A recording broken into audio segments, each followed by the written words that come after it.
Guten Morgen! Es ist noch total früh und ich bin gerade auf dem Weg zur Bahn und auf dem Weg nach Nagoya heute. Ja, ich habe heute einen richtigen Business-Trip vor mir.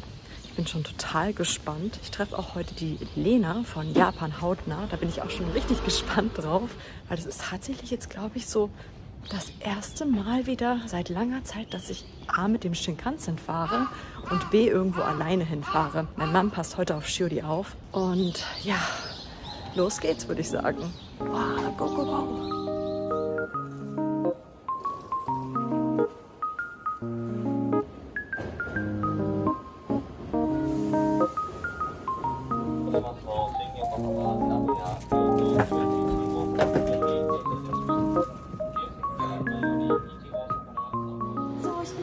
Nagoya angekommen und ich treffe Lena das erste Mal live. Ich bin Lena.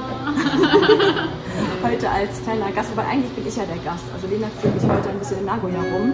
Ja, freuen wir uns schon drauf, oder? Ja, ich war so lange nicht mehr in Nagoya. Nagoya ist wirklich sehr schön. Also ich muss sagen, immer wenn ich hier war, es hat mir sehr, sehr gut gefallen. Ach, das freut mich. Ja, vor allem, was ich ganz toll fand, in Nagoya habt ihr echt viele tolle Goshuin.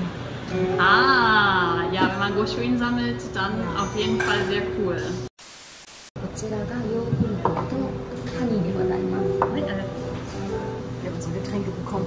Genau, wir sind heute im Nikko Style Nagoya. Das ist eines meiner Lieblingshotels. Und wir sind heute zum Frühstücken da.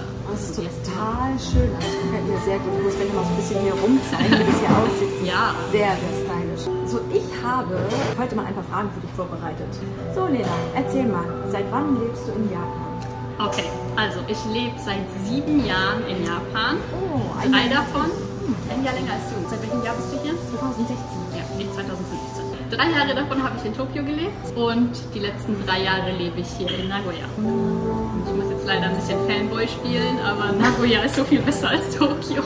Du meinst Lehrer und nicht so überfüllt? Ja, zum Beispiel.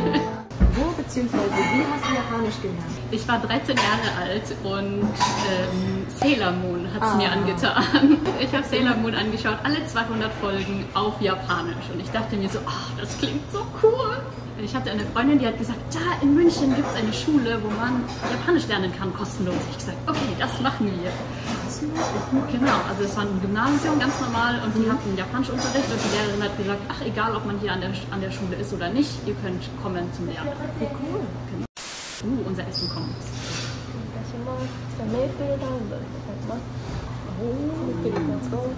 Das sieht alles sehr lecker aus.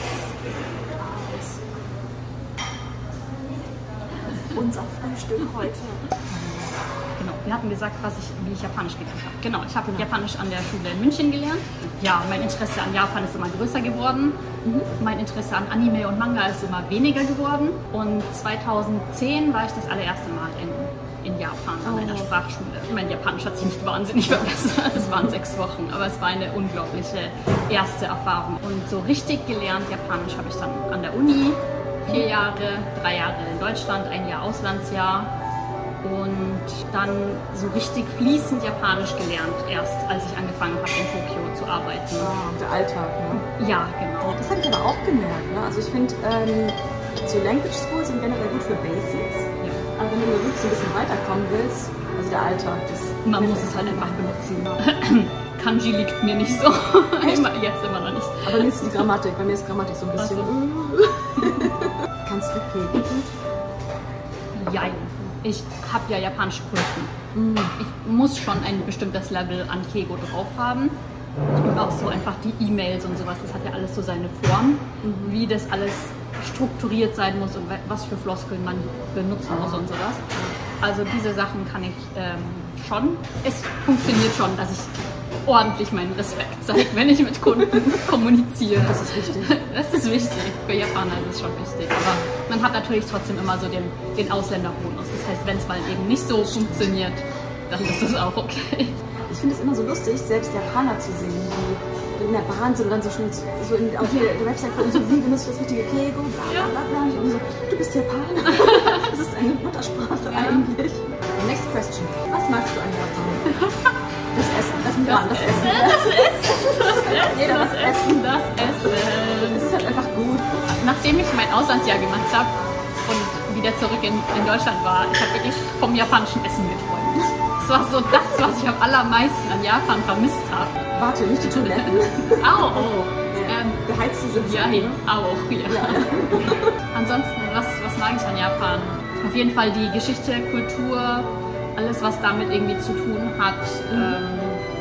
Ich arbeite ja hier als Tourguide und deswegen, es interessiert mich persönlich und es macht mir auch total viel Spaß, es anderen Leuten zu erklären. Aber apropos Nagoya, ich habe gesehen, deine Erdbeere sind in der Shachiroko. Voll süß. Das hier ist ein sehr teurer Pin, echtes Gold, von einem Craftsman hier in Nagoya. Der macht normalerweise so Metallarbeiten für buddhistische Altare. Genau, und er hat angefangen, ein bisschen so Accessories auch zu machen. Man kann da selbst auch so selber versuchen, irgendwelche Accessories und sowas zu machen. Cool. Das ist total toll. Das ist genial. Und er verkauft eben dieses Kinshachi und auch andere witzige Sachen als Accessoires. Zum Beispiel Ebi Fried Shrimp. Das ist ja was für mich. So, nachdem es so viele Sachen gibt, die du sehr gerne an Japan magst, kommt jetzt natürlich die Frage, die Gegenfrage, was magst du nicht an Japan? Die Bürokratie. Es gibt sehr, sehr steile Strukturen, einfach, wo man von allem irgendwie seine Erlaubnis kriegen muss und es geht dann aufs nächste Level und dann muss man dann wieder Erlaubnis kriegen und alles. Es dauert alles sehr, sehr lange, bis alles mal so durchgeht. Also das ist natürlich der Fall für, wenn man aufs Amt muss und irgendwelche Sachen ausfüllen muss oder sowas. Ich mache mein eigenes Ding und deswegen habe ich dann hier mit meiner Businesspartnerin zusammen hier in Nagoya eine Firma gegründet und wir machen das alles selber. Ich habe natürlich Kunden, wo das dann natürlich auch manchmal so ein bisschen alles dauert und der muss dann den fragen und den gefragt haben. Als Tourist glaube ich, das Schwierigste ist so ein bisschen die Sprachbarriere. Was natürlich, die Japaner sind sehr interessiert, glaube ich. Also abgesehen, wenn man jetzt in die übertouristischen Orte geht. Aber so ganz im Allgemeinen sind Japaner sehr, sehr interessiert einfach an Ausländern und Ausländer, wir Deutschen ja auch sehr an Japaner. Und deswegen so mit Händen und Füßen geht es schon irgendwie. Aber Sprachbarriere und auch so der kulturelle Unterschied kann schon manchmal ein bisschen zu schaffen machen. Ja, dann wären wir auch schon bei der passenden nächsten Frage. Was vermisst du denn aus Deutschland? Nicht so viel. Ja, ich weiß nicht. Also es gibt so ein paar Ausländer, die wirklich so einen Hass auf ihr eigenes Land haben. Das habe ich überhaupt nicht. Also Deutschland ist super und ich kann mir auch vorstellen, in Zukunft wieder in Deutschland zu leben. Aber es ist jetzt nicht so, dass ich irgendwie auf täglicher Basis sage, oh mein Gott, ich brauche deutsches Essen oder oh mein Gott, ich vermisse dies oder das. Gar nicht so viel wirklich. Ab und zu mal habe ich ganz gerne ein deutsches Brot mit Nutella. Aber das kriege ich hier in Japan nicht. Ein bisschen teurer, aber stimmt. Genau. Man kriegt das, ja. Oder Stollen zur Weihnachtszeit. Gibt es mittlerweile auch in Japan, kein Problem. Stimmt, alles da. Alles da. Habt ihr in Nagoya eigentlich auch einen deutschen Weihnachtsmarkt? Haben wir. Echt? Oh. Ja, wir haben einen deutschen Weihnachtsmarkt. Wir haben ein Oktoberfest. Auch? Ja, Cool. Ja, das ist ein bisschen kleiner als in Tokio, aber wir haben alles. Ja. Genau, alles sehr teuer. Ja, und irgendwie, es schmeckt ein bisschen anders, finde ich. Ja, oh Gott, ja, auf jeden Fall. Ich weiß nicht, was Japaner für ein Problem haben, aber Bratwürste sollten gebraten sein. Ja, die sind immer so, genau. Die haben so einen leichten bräunlichen Schein. Ja, so ein Tag. Genau. Da du ja hier in Nagoya Tourguide bist, Ja.